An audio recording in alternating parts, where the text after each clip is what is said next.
ਜਿਹੜੀ ਸਾਹਮਣੇ ਘਰ ਵਿੱਚ ਰਹਿੰਦੀ ਸੀ ਤੇ ਤੜਤੜ ਬੋਲਦੀ ਰਹਿੰਦੀ ਸੀ।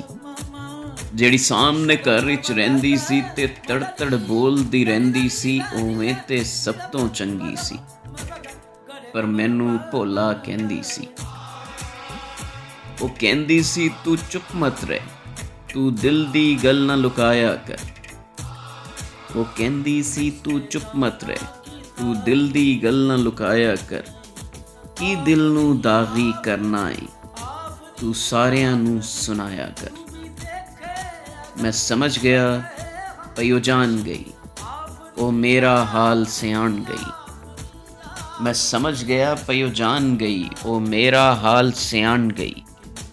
ਉਹ ਮੈਨੂੰ ਚਾਹੁੰਦੀ ਰਹਿੰਦੀ ਏ, ਪਰ ਉਹ ਸ਼ਰਮਾਂਦੀ ਰਹਿੰਦੀ ਏ।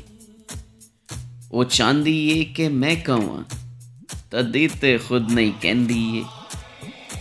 ਉਹ ਚਾਹੁੰਦੀ ਏ ਕਿ ਮੈਂ ਕਹਾਂ, ਤਦੀ ਤੇ ਖੁਦ ਨਹੀਂ ਕਹਿੰਦੀ ਏ। ਇਹ ਸੋਚਿਆ ਤੇ ਮੈਂ ਚੁੱਪ ਹੋਇਆ ਕਿ ਤਵੱਜੋ ਦਿੰਦੀ ਰਹਿੰਦੀ ਏ।